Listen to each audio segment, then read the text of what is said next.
all this work that I'm doing and all these other salespeople and obviously all these other people that are actually making the company run. Right. If I was putting that time into myself, there's no way I cannot not be successful.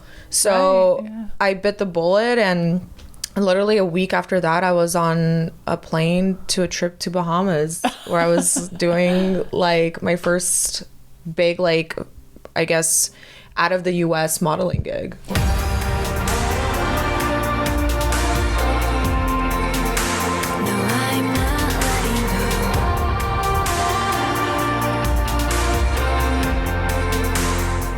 Hello and welcome to another episode of Goddess Hangs. Episode 48. Woo! We have a very special guest here today. We have Vivien Rubin, who is our favorite model, our favorite entrepreneur. And our favorite soon-to-be fitpreneur, we decided while we were chatting. And my favorite neighbor. Yes.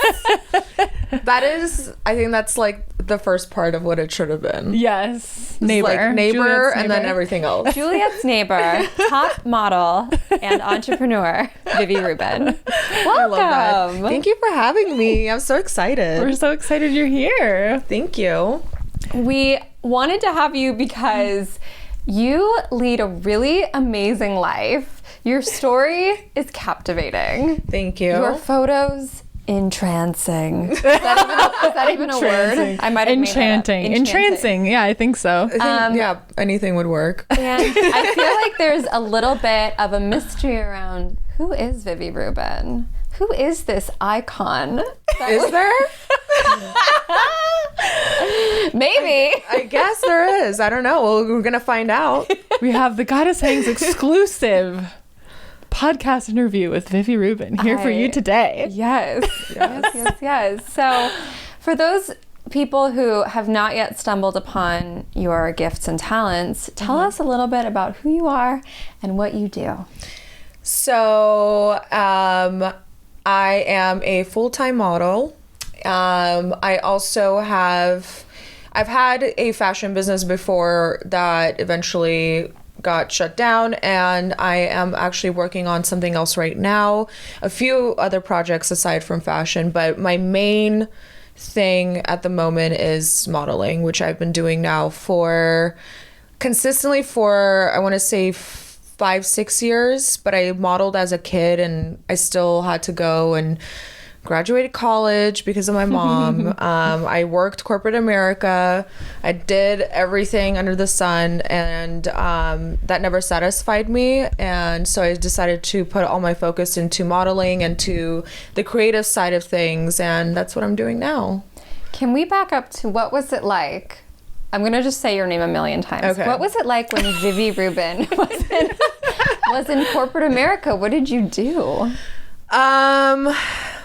I did a lot, but my main thing, I was in sales. So I did tech sales, and at the end of the day, I learned a lot.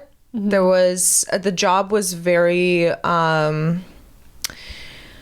was very difficult because, I was waking up at 5 o'clock in the morning every single day. And by the time I got home, by the time I got a chance to actually finish my day of work and prepare for the next day, it was like midnight, 1 o'clock in the morning, and it was the same thing over and over again every single day. I got to meet a lot of great people. I learned a lot on the job that I'm still technically using till this day. But it wasn't for me. I hate working for somebody and to be micromanaged and constantly have this weight on your back. I heard Sunday Scaries and I never understood it until I worked that job. Totally. I hated it. So I remember just I was doing really well at the job, but I remember one day I woke up and I'm like, I need to either bite the bullet and get out of this, because if I was working for myself, the amount of hours I was working there, and mind you, when I was there, I got to experience the CEO of the company becoming a billionaire. And I'm like, all this work that I'm doing and all these other salespeople and obviously all these other people that are actually making the company run, right? If I was putting that time into myself, there's no way I cannot not be successful. So I bit the bullet, and literally a week after that, I was on a plane to a trip to Bahamas where I was doing like my first big, like, I guess, out of the US modeling gig. How did that happen? It was very random. Like I said, like I feel like I kind of put myself in the place of I need to get out, and once I get out, everything is going to fall into place. And literally, I think it was, I don't know, 3-4 days after I finished and basically told them that I was leaving, I got a message from a guy who's a friend of mine now and said, like, listen, we're going to the Bahamas. We're going to be doing some like content trip. And it was like a paid like modeling gig too. Would you like to go out to Bahamas? And I was like, yes, I would love to go to the Bahamas. This is great. So it was very out of the blue, but you know, I know that you guys talk a lot about like manifesting and all of that. That's what it was. I planted the seed, and I gave myself not an ultimatum, but I gave myself the choice of like, either I'm going to sit here and grind my ass for I don't know how long for the rest of my life and like just climb the corporate ladder, which I was already unhappy, or I was going to bite the bullet and do things that made me happy, and that I knew that if I again spent the time that I spent working at this corporate job on just myself, there's no way you cannot be successful. So that's what I did. I love it. It's such a testament to just like trusting your intuition and like trusting in your desires, because as soon as you were like, look, this isn't for me, then the next opportunity came. I feel like the universe meets us halfway once we're ready to declare what we want. But if we're just going to sit around and do nothing and not really admit to ourselves what we actually want, like it's a lot harder to get there. Absolutely. I feel like also a lot of the times we are our own saboteur, and we already plant like a negative seed in our mind, like saying like, well, you know, all these other people that are successful, that are in the industry, whatever part of the industry they're in, that it happened for them, right? And no, like every single person, I guarantee they had this moment in their life where they were like, either I'm gonna really like be consistent and dedicated to this work, and even if it doesn't show up and in the next year, 2 years, whatever, I'm going to be consistent and actually do it, because one day it will happen. Yeah. If it's not meant for you, the universe will push it out of your life, and you will know when that is happening. You will feel it, you will see it, and eventually people will tell you. Yeah. But if there's something within you that you feel like that is where I need to be, and you finally bite the bullet and you do it, all of a sudden, all these things start coming your way. And you get overwhelmed because you're like, why didn't I do this a year ago? I know. That's what we've been experiencing. We're just like, holy shit, stuff takes off fast once you just admit what you want and like take action to get there. Yeah. I'm super curious, like from that first modeling gig in the Bahamas to like where you are now. You do like international campaigns with some of the most famous brands out there, which I'd love for you to share with everyone what they are. Like, is that like what you envisioned for yourself when you were like, I'm going to quit, I'm going to be a model? Like, how amazed are you, like how far you've come? I think that's so cool. Yeah, I did not think that this was what was going to happen. I did not envision this, but it's funny because so one of the brands I work with is with Guess, and it's funny, when I first started working with them, one of my best friends from my childhood was like, do you remember when we were little, like you were saying like, I want to be a Victoria's Secret model and a Guess model, whatever, and she's like, it's actually happened. Yeah. And it's like, even though those couple of years ago when I made the decision not to do corporate anymore, this was not in my mind, it was something I thought of when I was a kid, and it just like all of a sudden did this whole like full circle moment. Yeah. And it was amazing. So it's still weird. Yeah, for sure. Like sometimes I mean, I remember when my first campaign came out with them and I got to go see it. I was standing there and I'm like, I'm looking at it, I'm like, I know that's me. Right. But it's not. Like, Yeah. I don't know. I couldn't connect to it. It was just like such an out of body experience for me that still to this day, whenever like I see like people posting something and they tag me in it, I'm just like, this is so weird. Yeah. I remember when we were in Vegas for a gig and Victor went shopping. Yeah. Because Victor loves to shop. And he sent me a picture. He's like, oh, I just saw Vivi at the guest in Caesar's Palace. Like a huge photo of Yeah, like floor to ceiling. It was exciting. And Yeah, I I remember get that. messages from friends traveling all over the world and how exciting that is. And when you talked about how as a kid you wanted to do this, we always, when people are like, I don't know what I want to do, a lot of the times I've heard Sadie say, think about what you loved as a kid. Yeah. And what did you kind of come into this world loving and dreaming about and desiring? And there's always a big clue there. Yeah. Oh, for sure. Because the older you get, the more obstacles the outside puts on you, and you start forgetting things, you know. Like as a kid, you see kids are like, oh, I want to be, I don't know, an actor or actress, or I want to be a doctor, and the parents are like, yeah, that's cute, you know. But sometimes there are parents that like make their kids become certain, you know, people, or to go into a certain career, and they lose that, I don't know, that spark that they had, or that like motivation Like that they belief. had, belief or whatever. And I 100% believe that, like, that's very true. I think that's a great way to, like, if someone is lost and doesn't know what they want to do with their life, if they have that moment to like really think back on what made them happy as a kid and what they actually thought about doing, I think that's a great way to like get back on track. I wanted to be a witch when I was a kid, and look at me now. Look at you now. The greatest witch of all. Yes, thank you. Quote Vivian Rubin, everybody. The greatest witch of all. Putting that in my profile. I love that. Oh crap, I lost my train of thought because I was just so entranced with what you were saying. That's the word of the day. Entranced.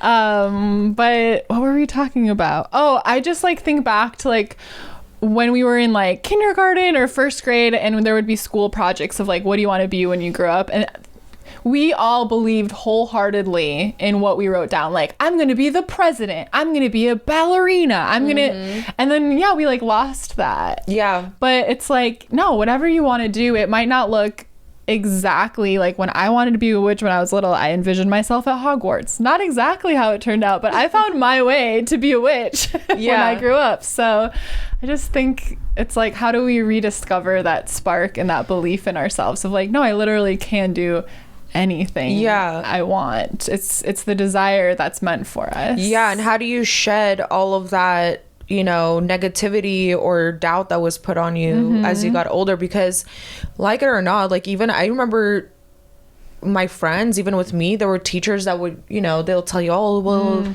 you think you're gonna be this, like you're not that smart, you're not, you know, you're not this, you're not that. And like it gets to you subconsciously, it sticks, and then you're like start doubting yourself and thinking, okay, maybe I shouldn't do this, or maybe this is like, you know, for example, becoming a model, it's just like it happens to those that are already in the industry, or like that have parents that are like involved in the industry. And it's not like that. Like the more you start kind of blocking out the outside world of what they tell you how you should be, what you should do, and all of that, the more you actually progress into the goals of what you want and the dream job or the dream life you want to have. You know, sometimes you do have to be realistic. So, you know, like your friends, eventually, if something is not meant for you, like I said, you will hear it. Some people will eventually tell you that, and if it happens more and more often, it's probably more of a reality check. But more often than not, like we already know what is good for us. It's just doing it, being consistent and dedicated, and putting everything you have into that, and not being lazy about it. Yeah. What was it like for you, like making that decision, like, all right, I'm going to quit my like normal corporate, like safe job. What did you have to like work through in terms of like imposter syndrome and like that belief in yourself, like, no, I'm going to be a successful model, no problem, I'm going to make this happen? What was that process like for you? Or were you just like, no, I'm here, I'm doing it? Yeah, I think I'm, you know, I don't have a lot of like anxious thoughts. I do have like, I do think realistically, okay, I'm like you said, I'm leaving a stable job. I have my health insurance. I have all these like 401k, all of this like great stuff. I know that I have a paycheck coming every 2 weeks, and that's great. But I've always also believed like money comes and goes. That's number one. Health is important, whether I'm going to be at a job where my insurance is going to be cheaper than outside. It doesn't really matter. I'm still going to have to get insurance and I'll figure it out. For me, it was more of like the negative outweighed the positive of the job. And I believe that my happiness was more important because I was withering away there. Yeah. Like, I remember like my first gray hair came out when I was there. And, you know, like I remember seeing that. I'm like, no. Yeah. Absolutely not. Absolutely not. Absolutely not. Like, and I also remember, you know, like they were hiring a lot of like kids straight out of college, and these kids, they didn't even have a chance to really live their life. They were put into this well-oiled machine that was working a certain way. And even the way they were talking was like an elderly woman or an elderly man. Like they were coming back home. They're like, oh, I want to have some wine. I'm like, you're 22. Like, you should be enjoying life and going out and having dinners or whatever. Like, you're making good money. I understand the job is really hard, but I don't know. I think just the negatives outweighed the positives. And for me, I was way more willing to risk the paychecks and all of that than having to be sitting there getting more gray hairs and who knows. Well, I think it's funny, like, because I've had like my dad have this argument, or like friends like, well, you know, your health insurance is going to cost so much, or like, oh, you got to be careful, you're going to pay so much in taxes when you start making that kind of money. And I'm like, yeah, but I'm making more money, I can afford more expensive health insurance, and I'll pay more taxes if that means I made more money. Like, and I'm having fun doing my own thing. Like, these arguments that are like the 401k and the health insurance and watch out about the taxes, and I'm like, yeah, but I'm making money how I want to make money, and I'm making more than I would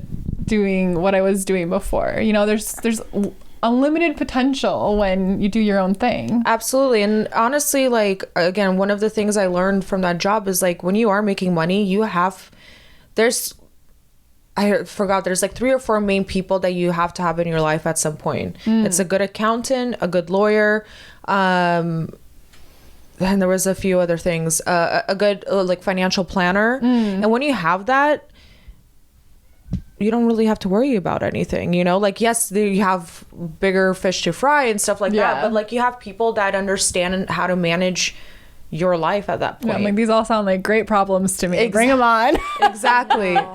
And sorry, go ahead. No, you go. No, I was gonna say, like, little things like the 401k, the insurance and stuff, it's like, I'll figure it out. Yeah. Like, I feel when money comes into play, I feel like people put way too much pressure and anxiety around it. Like I said, money comes and goes. And if there's something that you need to pay for, like, you'll figure it out how to get that money. Yeah. You know, like, if you're gonna create a podcast, create some content, go out, like, for get more modeling gigs, whatever it is, I'll figure it out. Yeah. Like, I'd rather figure it out than having to sit here and be miserable. Yeah. If there's a will, there's a way. And we like to like give ourselves all these, like, our ego is like, well, what if this, what if this, what if this? We want to like create all of these problems for ourselves. But the reality is like, there's always a way to figure it out. There's always a way to make happen like what you want to make happen. It's just a matter of deciding it's your priority and then taking it a step at a time. Like, it is kind of overwhelming to quit a job and be like, oh fuck, now I have to figure this all out on my own, but so worth it. I love also that your modeling story is a little bit counter to the narrative of like, I was discovered at 15. Yeah. You're like, I went to high school and I went to college and I got a corporate job and I did that for a while. And then I joined the game maybe some people would say late. Right. But it was just on time for you. It was just on time for me. I mean, like I said, I used to model and stuff as a kid. Nothing like, to the caliber I am right now, obviously. But I feel like the story is very different. But I feel like if I didn't have all those years of, like, for example, I went to university in London. If I started working when I was 15, 16, I probably would have gotten jobs out there, but I wouldn't have the experiences I had in college when I was actually there, like, as a student. It was very different. And I'm glad I had those because it taught me a lot. And, the industry does have a lot of positives and negatives. And I feel like if I didn't go through a lot of those things that I did in college and even in high school, I wouldn't be as strong as I am now to combat those things, So yeah, I think it's definitely different than most models. I love the divine timing of that. Yeah. And it's that quote, like, you can start late and be different or whatever it is and, like, still get if it's it done. meant for you, it's meant for you. I feel like exactly. I mean, you've seen these models that are in their 80s, 90s that are doing Gucci and, like, big campaigns, and it's like they're just living their best lives. They're going out there, they're having fun, they're being creative. Like, that's why I'm in the industry. I love the creative side of it, and they're living a happy life. They're doing what they want and no one's judging them. A lot of kids are like, wow, I want to be like her when I get older. And I think that's great. So will you still be modeling when you're 90? I don't like to think that far. Probably not. We'll see if I'm still alive by then, but it would be nice. Circle back. See where the Lord takes us. It would be episode 5048. Yes. Well, I'll be in this very room. Hopefully I have a different house by then, but we'll find the current tenants and we'll be like, we need this room for a moment. Yeah. A throwback we need episode. to recreate. I love that. I also think I've noticed in the past, I don't know if it's the past 5 years, but I think when we were growing up and in middle school and high school, all the models looked a very particular way. Yeah. And I feel like now there's so much more diversity and differences in every way in modeling. And so it's almost like if somebody has a desire to do that or to do anything, it's like there's room for you. Absolutely. I mean, that's a big thing for me, especially. I mean, like, that's why I love actually working with Guess, because Guess is very much about curvy girls and, like, girls of different sizes, and they've actually always been like that. Like, looking back at Anna Nicole Smith, like, she was a curvy, beautiful, like, sexy woman. And I love that now, like, even in the past, like, year, 2 years on the runways, you see, like, people of different sizes, of different colors, people that have, like, things like vitiligo, like certain skin conditions where, like, a lot of girls and boys that had that before, they're like, well, I can never model because, like, I don't have the perfect skin tone, I don't have this and that. And it's like, it does not matter. It's almost like the weirder you are nowadays, it sets you apart. And I love that because I love everyone's weird and, like, learning about what your weird is. And sometimes it's more visible, sometimes it's more about, like, who you are. But I love that we're starting to embrace the weird, the different amongst everyone now. And I think that also, like, what I like seeing is, like, I think that brands are starting to realize that a lot of the sales from the product is actually coming from the individual that is modeling it now.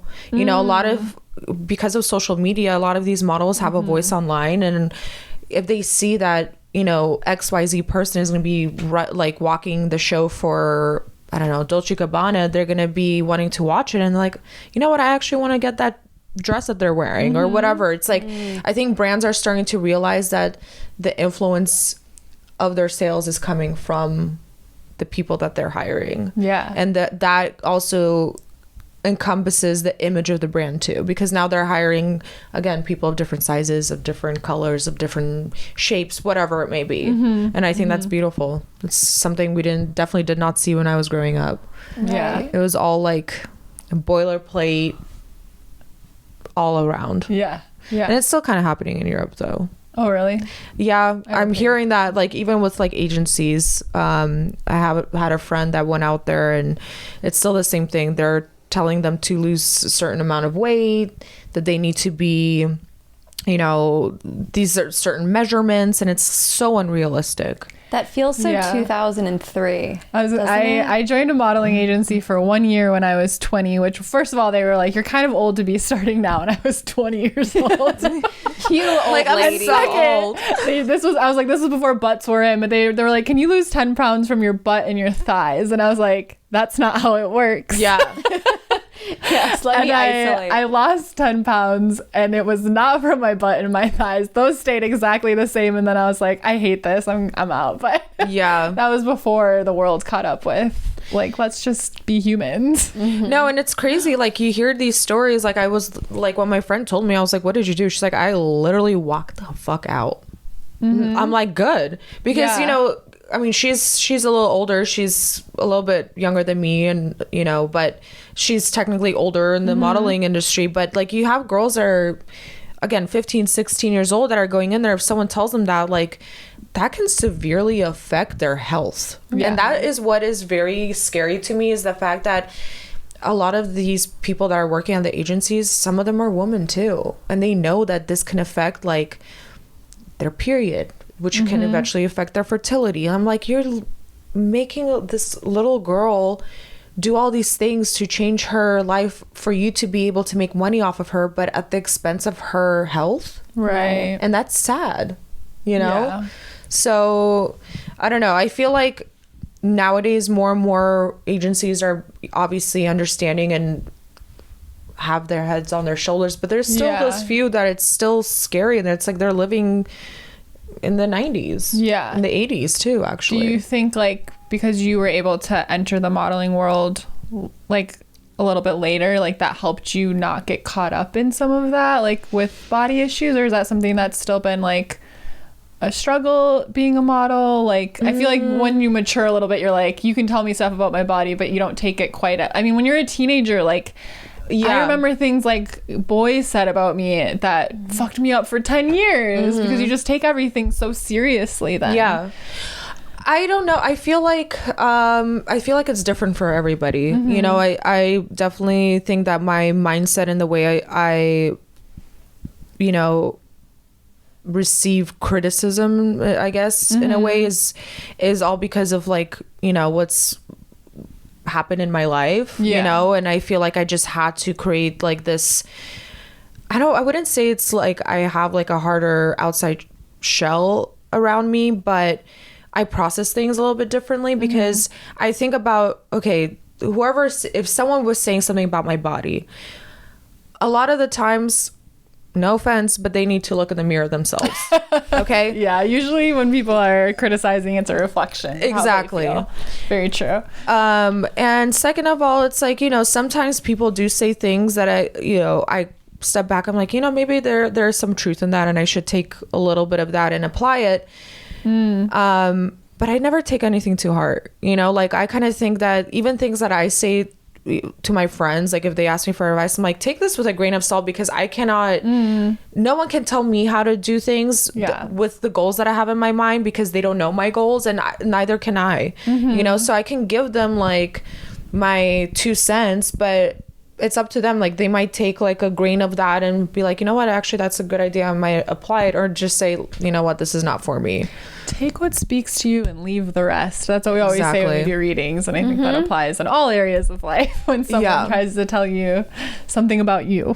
Exactly. You know yourself the best, and you don't need to get validation from anyone on the outside. You do things in your life because you want to do them, and if there's something that's bothering you and you want to change it, and then you hear someone actually say that you should change it, then that might be a sign. Like, maybe you're just lacking, and you're being lazy or whatever, and maybe you needed that push. But more often than not, when it is about body, and if it's like from somebody that knows nothing about you, leave that behind. Leave it. Yeah. This is a little bit of you mentioned social media and brands. You have a very unique way I think, of doing social media, because you have these beautiful photos and photos from your portfolio and just amazing photos.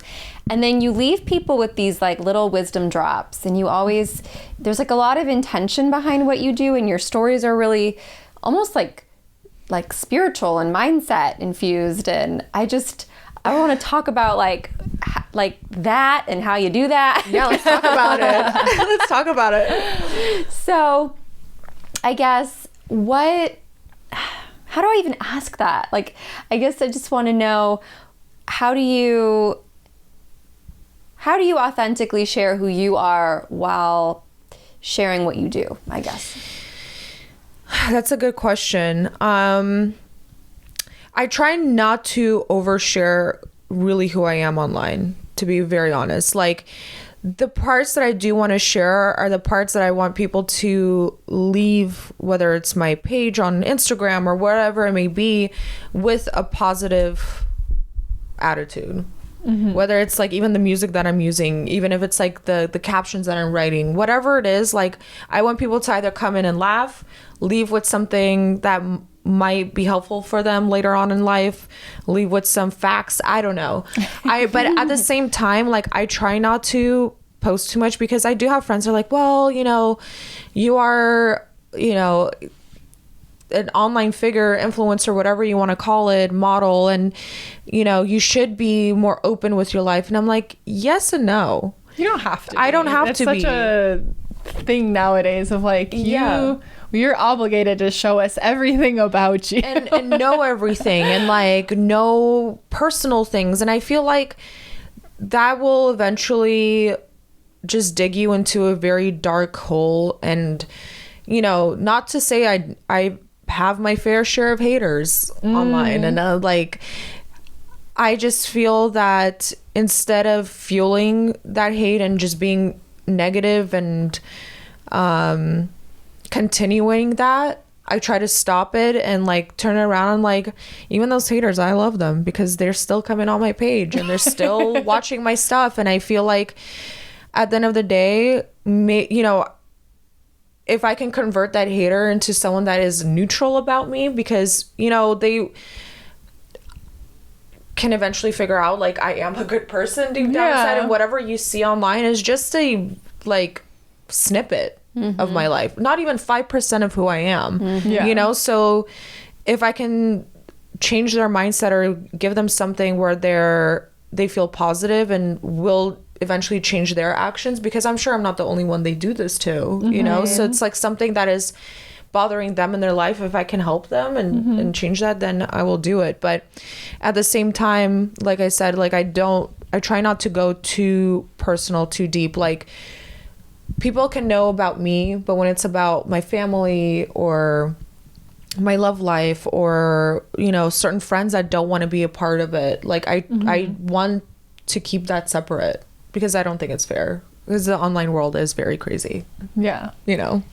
I love that you have like control in what you share and how you share, and I try to have control. Well, and giving people permission, because I think so. I do think there is this message of like, you need to share your entire self, or people aren't gonna connect with you. And I feel like I'm similar too. I feel like people get a general gist of who I am online, but I think we're all the same way. It's like they get what we would like to share, and then they get to know us, they go much deeper. Right. But I think that was one thing I loved about you when I got to know you, was because I sort of didn't know what to expect when we hung out for the first time, because of what you're saying of like what you share. Right. And then I sit down with you and I just fell in love. I was like, oh my God, I could talk to you for 12 hours straight.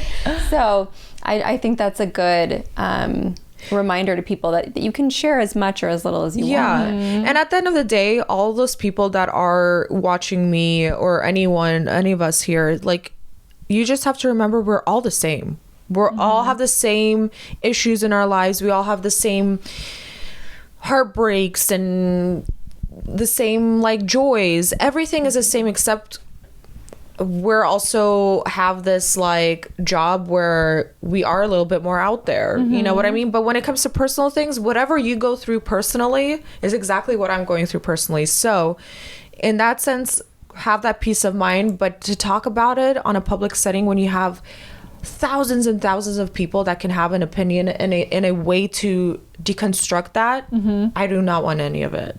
Yeah. You know? Divine boundaries. Yes. I love that. Divine boundaries. Divine boundaries. Oh my God, that can be your next offering. Divine boundaries Divine with Vivi boundaries. Rubin. I love that. How do you feel about being seen and known by hundreds of thousands of people? What does that feel like? Are there any affirmations? Does it feel safe to you? Does it feel exciting to you? Is it just normal? It's just normal. I mean, like, normal in the sense, like, I don't really have any feeling towards it. You know, like, it hasn't really affected me so much where I'm like, oh my God. You know, like I said, like, there have been times in my life where it was obviously known to me that, okay, I am a little bit in a different, I guess, ball game when it comes to the public. Like, there's certain things I do need to start watching out for and being a little bit more mindful about. But I don't know, it doesn't really feel any different. Like, there's been moments where it's just like a little, I guess it's exciting. That's what it is. I think it's exciting because if I get to meet and like talk to a lot of people from around the world, and the fact that they know who I am, that is really cool, you know? And it just like, you realize how small this world is, really. Yeah. I thought it was so funny because we've hung out a few times all together at Juliet's, and I don't know, I don't remember who came up in conversation, but some famous person, and Vivi goes, I think they follow me. And we were like, that's so cool. Yeah, that's like the weird part is like sometimes actually like my best friend, like she sits on her phone and she'll go like through my Instagram, whatever. She's like, did you know that this person follows you? And it happened once. I remember this one specific one, and I'm like, what? And she's like, you don't know that they follow you? I'm like, no. And I even went and double checked. I'm like, oh wow, I never knew that. And like, that's kind of crazy. Yeah, that's cool. Oh my God, Oprah. No. Oprah, is that you? Hello? Obama. From Goddess Hangs to Oprah. We're in good company. Oh my God. Yeah, no, it's wild. It is wild. But then again, like, you know, a lot of these people that are famous, when I meet them, like, again, like, they're just like anyone else, have the same problems as I do, like, move through life the same way as I do. So it's like, I feel like, you know, when you see like that blue check mark, it's like all of a sudden like someone is made to be at a very different level. It's a pedestal. Yeah, there's like a sense of wonder. Yeah, which is really funny, but it's like, it's so normal. Yeah, you know. What would you say to somebody who wants to be more visible in whatever they're doing online and is afraid? I would ask myself, what exactly are you afraid of? And if there's certain things that you want to set boundaries for, like, write them out of what those are, so that if you're ever faced with like being on the edge of that boundary, you know how to like steer the ship a different way. But I would say, like, if you have something about yourself, or like you have a calling where you feel like you need to be out there, if it's like, I don't know, I guess if you need to be out there to provide something for people, or like you feel like you need to teach some people something, or whatever it may be, like, just do it. Don't be your own self saboteur. Yeah. I keep saying word that. of the day. I keep saying that, you know why? Because of RuPaul's Drag Race. RuPaul always talks about the self-saboteur, and like, honestly, it is very true. Like, we all have that, and we are always our own self-saboteur. Like, when things are going well, we will always find something to sabotage ourselves and not give ourselves the proper like lifespan of that like positiveness, you know? Yeah, I think that's like sometimes when we come up against the first like challenge or roadblock, we take it as like, oh, the universe is telling me this isn't for me. And it's like, well, maybe we're here to learn a lesson. Like, don't just create a story. It's funny because in the my program Activate Your Magic's group chat today, I gave them a meditation to connect with their higher self, and like 3 of them were like, I feel like my higher self kind of sounds like RuPaul. Oh my God, I love don't that. fuck it up. Like you're on the right track, just keep going, don't fuck it up. That show does teach you a lot. Yeah. Like, I'm telling you, if you do not watch RuPaul's Drag Race, like, you will definitely, like, especially if you're trying to be in the industry or like be known, like, there's a lot of really good tidbits to pick up on there. We need to find some content to share we all had a RuPaul night where we wore feather boas. Yes. And watched a marathon. And then we did a spell. It was a great night. Yes. Yeah. And then we had another night, which was Shrek Night. Shrek Night. Yes. Iconic. Very iconic. We had the swamp water. Oh yeah, by, Victor made a green drink, and I made little Shrek ears for everybody. That was really fun, And we actually. need a new theme night. We do. I'm ready for the next one. Comment below, what should our next theme night Yes. be? Yes. I love that. So, do you want to share anything about the entrepreneurial stuff you do or not yet? No. I think it's best that we keep it for another time, just because I'm still kind of like going through all of it. Okay. You know what I mean? And it's like, I don't want to just say something just to say something. Okay, well, again, Watch we'll out for circle back. Vivi Rubin Part 2 on Goddess Hangs podcast. Before Episode 5,000. Not the Literally. 90-year-old episode. We'll do one in between. Just one. Just one. Yeah. Catch us in 20 years. Yes. Well, we like to ask all of our guests, do you have a favorite like spooky story? Like, have you ever seen a UFO or felt like you saw a spirit or were in a haunted place? It doesn't have to be scary spooky, but something like sort of out there. I actually had something happen in our building. Yeah. Oh, give us this the was juicy deets. this was Is years it in ago. the stairwell where the bikes are? No. Oh, No. And it was I get not a weird vibe. Different ghosts. No. It was not bad. I don't know exactly what it is that I saw, what it is that happened. I basically was sleeping one night, woke up super thirsty. It was middle of the night. I don't know what time, 3-4 o'clock in the morning. I'm already getting chilled. I don't know I'm what's like- coming, but I'm already feeling it. So And I live there. my apartment, we have like a little backyard, right? And from my bedroom to the living room, so I have windows in my bedroom that face that backyard, and then the living room, there's a giant window that faces that backyard too. I go to the kitchen, pitch black. I just like get a cup, filling up for some water, and I see a bright light, like bright, like as if like it was like the cop lights that they have on the cars. I thought something like that was flashing inside the house. I'm like, what the hell is that? And it's like I turn around and I see the light moving, and I'm like, what? I go into my room, my blinds are down, and I'm like, I'm just gonna peek and see what's going on. And I remember like looking through the blind, because I was like, what if someone's like looking in? Like, I got kind of scared, you know? And I look out and I just see this white figure, looked like a woman with this long hair. And it looked almost like, I want to say angel, but I don't know. It was weird. But I just remember seeing it like moving, and it like looked straight at me, but I didn't have this feeling of being freaked out. I was very calm. I'm like, this is not bad. Like, whatever this is it's okay. Not too bad. Yeah, I'm like, whatever this is, she can stay. Yeah. But like, she looked, and I kind of like, when she looked my direction, I kind of got like freaked out. I'm like, am I supposed to be seeing this or not? You know, so I put the blind away, and like I kind of backed up, and like the light just diminished, and it went away. When was this? This was like when I moved back. Actually, no. It was me in the yard. No. With her light. This was like 10 years ago, I want to say. No, more than 10 years ago. It was way more than 10 years ago. Whoa.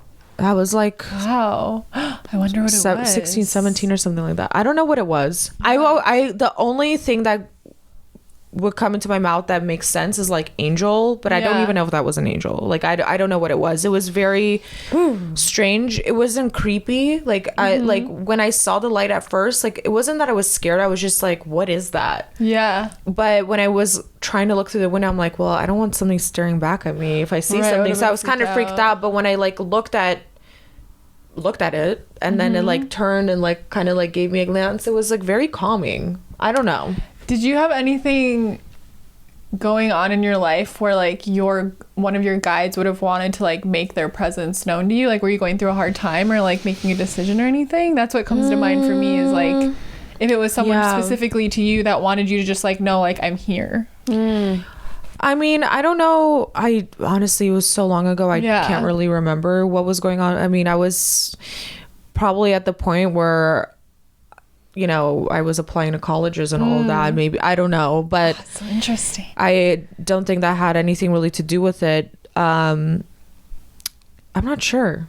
It's weird because, you know, my grandmother was very spiritual though. My mom's mom, she was like a spiritual healer, and she was very much into, you know, that kind of world. And I still remember her in Germany when I was a kid. Like, she would have clients that would come in every week and she would do certain healings on them. But I feel like sometimes I feel presences around me in certain situations, but I've never actually seen something. But I don't think those were linked. Okay. I didn't feel like those were linked. Yeah. Oh, that's so interesting. I know, it was really weird. Well, we have to I'm coming over, and then we're gonna be like, light lady, we would like to see you again, please. Yeah, the return of light lady. The return of light. You know what the weird thing is too? You know how we have that tree? Yeah.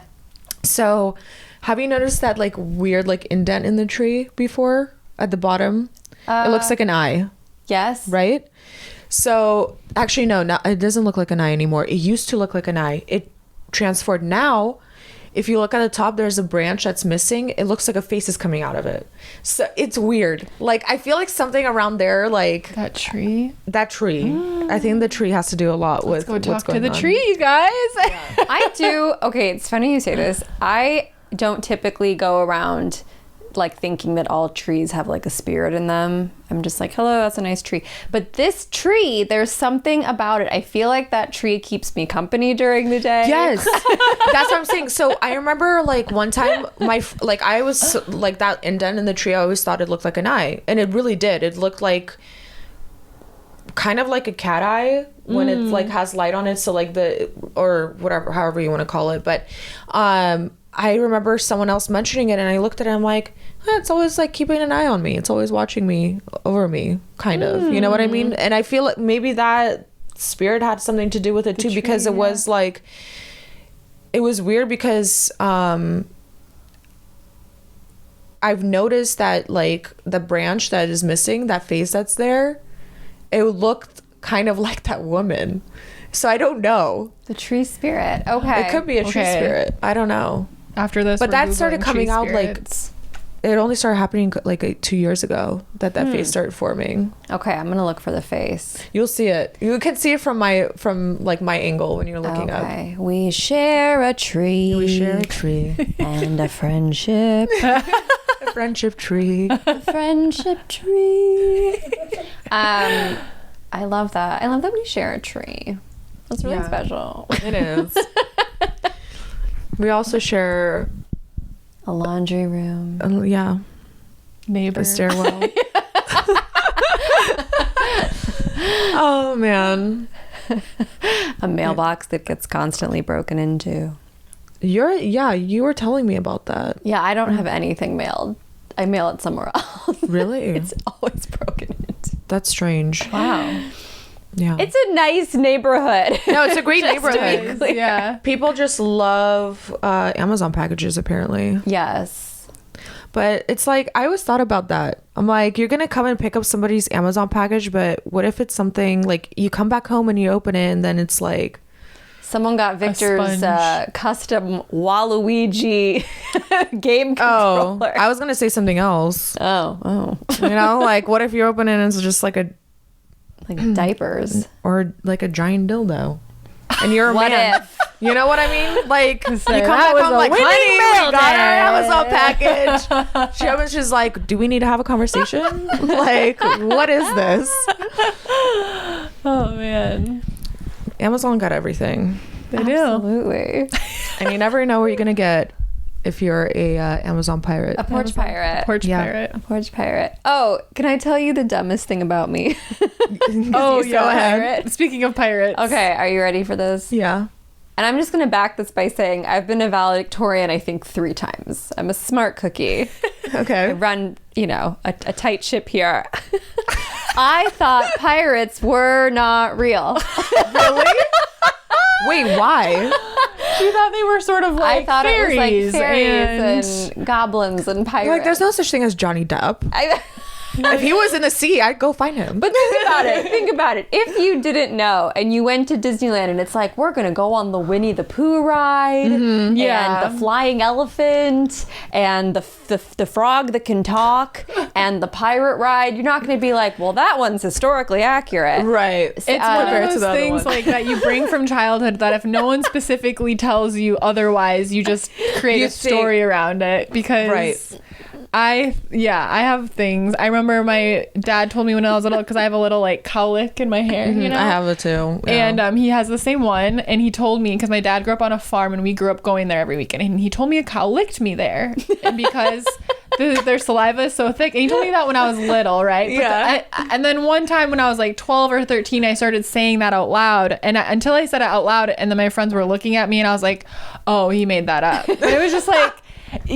Someone tells you something when you're a kid and you just don't you don't question it. No, so that you was don't. like something that no one told you Peter otherwise. Pan has fairies, mermaids, And pirates. Yeah. Why was I supposed to think? People would say The Legend of Blackbeard. I'm like, that's a cute tale. Yeah. No, real guy. I'm trying to think of anything else that I also thought ponytails were called Tony tails because that was another weird thing my dad told me. Ponytails. Tony tails. I love that. Do you have something that you can think of that? No, but on the spot? I do have a funny story of when I was a kid, like when, so I used to go to a Russian daycare when we moved out here. And because that was like the only language I could speak back then. And eventually my mom became best friends with the daycare owner, and they're still like best friends to this day. But I remember like one day we were like all sitting around, like all the kids, it was like, I don't know, after our nap or something, we're having like our little snack. And I don't remember who asked, like I think one of the kids asked, or like one of the caretakers that were there asked, like, oh, like I think it was one of the kids, like, what does your dad do? What do your parents do? Whatever. My dad's a plastic surgeon, right? I'm like 4 or 5 years old at the time. And all these kids are like, oh, my dad is a doctor. My dad is a teacher. My dad is a mechanic. Blah, blah. They come to me. I'm like, my dad cuts noses and boobs. I remember this story because my mom's best friend, she was sitting at the table and she said, like, she told me the story like when I got older because I didn't remember it. She's like, I remember you saying that, and I was sitting there trying my hardest not to laugh because all the kids' faces were just like terrified.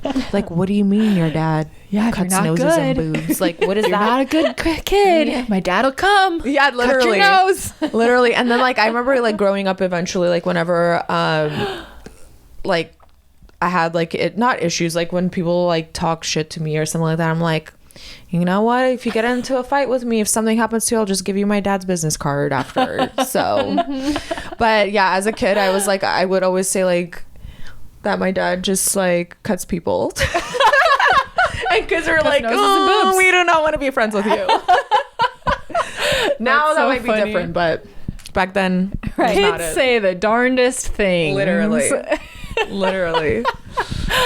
Oh my god. But yeah, no, I don't think I had any anything that I thought was like different. Yeah, later in life, too late in life, you were like, oh, yeah. The second my babies are born, I'm going to be like, pirates your are real. name is so-and-so, and pirates really existed. It was a big problem for a long time. There still are pirates today, Juliet, just so you know. Porch pirates.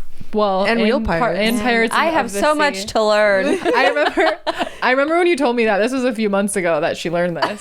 That is And so funny. and I was like, Okay, do you know cowboys are real? Because I was like, the next thing in my mind, I was like, cowboys are real, right? You don't think those are make-believe too? Right. She knew about cowboys, everyone, just to be clear.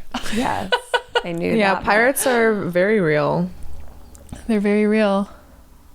So just you kids keep believing. Pirates are If you're real. watching YouTube, comment what you should have known and you learned much too late in life. I want to Oh my God, that is know. such a good question. I'm gonna go read them too. Your thing, or if you're listening to any of the audio, DM us. We'll share our favorite. I should have known this sooner in life. A whole episode right into us. What would should actually you have be really known fun. sooner?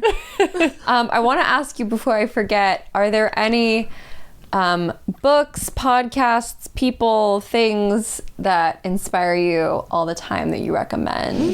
Because you just have a really strong, amazing mindset. And Thank I wonder you. if you have any, other than your ownness. My your- ownness. The way you were Your own raised, and your entrancing- wonderful mother. Shout out to your mom. Shout out to Mama Merlin. Merlina. Merlina. I would say yes, there's a few books. It depends like how deep you want to get and like how you really read them too, like how deep you want to get into that. But like there's The Big Leap, the book The Big Leap by I keep forgetting his name, Gay Henriksen or something like that. The book's called The Big Leap. Leap. Put it in the show notes. We'll put a link. Yeah.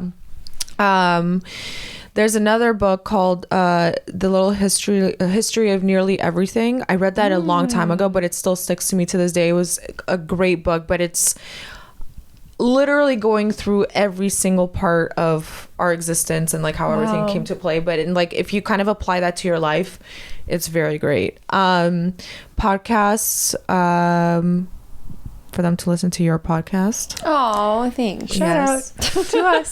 That was not a leading question. No, but thank it you. wasn't. But your guys' podcast. There's I don't know, like I don't really have anything in terms of podcasts that I listen to consistently that always helps me. But I would say those two books are a big staple in my life. Siddhartha is also a good one. Mm-hmm. And for me it's music too. Music has a lot of inspiration into how my mindset is. So actually one of like my best friend was telling me too, like music does influence a lot of like how even your day is going. So like watch out with the music that you're listening to, the words that are being sung and that you're singing along thinking like, oh, this is a great song. Like some of those things really stick. Yeah. Even if you don't think it, they do. So yeah. There's I did a lot of songwriting for a long time. I still do it, but I did a lot of it for a long time. And there's definitely this romanticized thing in songs of like we're young and we're broke and all we have is what's in our pocket. And I think when you have masses of people singing that, it can be a little, it becomes romanticized. Well, if you think about it, like you think about like the Buddhist religion, right, where they do certain chants to change the vibration of something.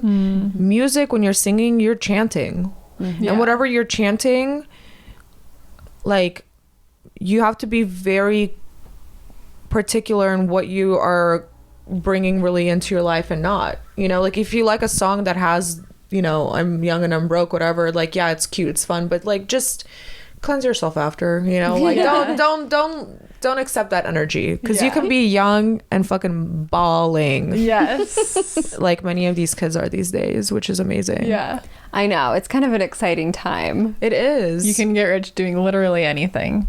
Yeah. So everybody find your thing. Hard work and dedication will get you the ticket to the Stars Club. Stars. I don't know. We went different ways with that. Oh my gosh. Well, this is what we'll ask you. What does being a goddess mean to you? That's a good question. Being a goddess